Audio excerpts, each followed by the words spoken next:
Hello guys, welcome back to my YouTube channel Shivam study research centre. मैं आप लोगों को बीटीसी गणित में बताने वाला हूं कि कौन कौन से क्वेश्चन बोर्ड में पूछे जा सकते हैं। बहुपद, दो चर रैखिक समीकरण और वास्तविक संख्या बताने वाला हूं। तो चलिए बिना देरी करते हुए वीडियो के स्टार्ट करते हैं। वास्तविक संख्या प्रश्नावली 1 में आपसे क्वेश्चन नंबर 1, निम्नलिखित संख्याओं का एचसीएफ ज्ञात करने के लिए यूक्लिड विभाजन एल्गोरिथम का प्रयोग कीजिए।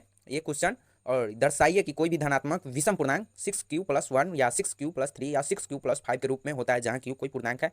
ये और यूक्लिड विभाजन प्रमेय का प्रयोग करके दर्शाएं कि किसी धनात्मक पूर्णांक का घन 9m 9m+1 या 9m+8 के रूप में होता है। ये तीनों क्वेश्चन पूछे जाने की बोर्ड में संभावना है।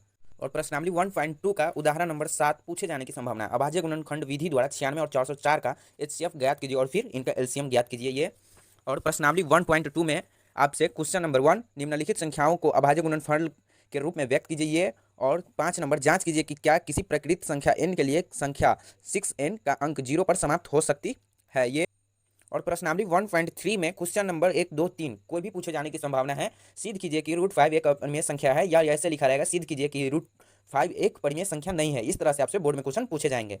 और बहुपद के 2.2 का उदाहरण नंबर 2 और 3 पूछे जाने की संभावना है। द्विघात बहुपद x² + 7x + 10 के शून्य ज्ञात कीजिए और शून्यांकों गुणांकों के बीच संबंध स्थापित करें। इसी तरह से ये क्वेश्चन भी आपसे पूछे जाने की संभावना है।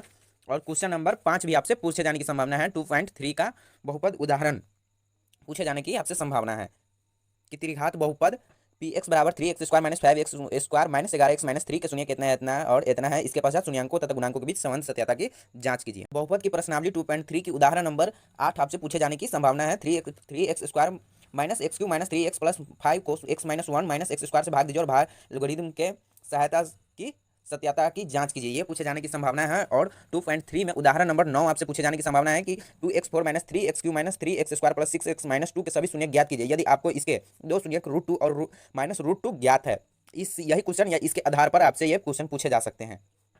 चर वाले रैखिक समीकरण में आपसे क्वेश्चन 3.2 के प्रश्नावली क्वेश्चन नंबर 3 पूछे जा सकते हैं। अनुपात a1/a2 b1/b2 और c1/c2 की तुलना कीजिए और ज्ञात कीजिए कि रैखिक समीकरण की युक्त संगत है या संगत। ऑब्जेक्टिव सब्जेक्टिव ये दोनों में पूछे जा सकते हैं। और एक क्वेश्चन नंबर 5, यदि किसी भिन्न के अंश और हर दोनों में 2 जोड़ दिए जाए तो वह 9/11 हो जाती है। यदि अंश और हर दोनों में 3 जोड़ दिए जाए तो वह 5/6 हो जाती है। वह भिन्न ज्ञात कीजिए।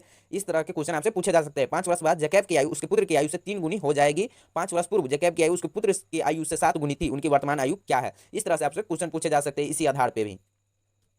और प्रश्नावली 3.5 में आपसे एक नंबर क्वेश्चन पूछे जाने की संभावना, निम्न रैखिक समीकरणों के युग में किसका एक अद्वितीय हल है, किसका कोई हल नहीं है, या किसका परिमित रूप से अनेक हल है। अद्वितीय हल की स्थिति में उसे व्रजगुणन विधि से ज्ञात करें। या ऐसे भी हो सकता है कि निम्न समीकरण युग को आप व्रजगुणन विधि से हल करें। और 2 नंबर भी क्वेश्चन पूछे जाने की संभावना है। ए और बी के किन मानों के लिए निम्न रैखिक समीकरणों के युग के अपरिमित रूप से अनेक हल होंगे। इस तरह से आपसे समीकरण दिए जा सकते हैं। या यह भी पूछा जा सकता है कि के किन मानों के लिए रैखिक समीकरण युग के अनगिनत हल होंगे।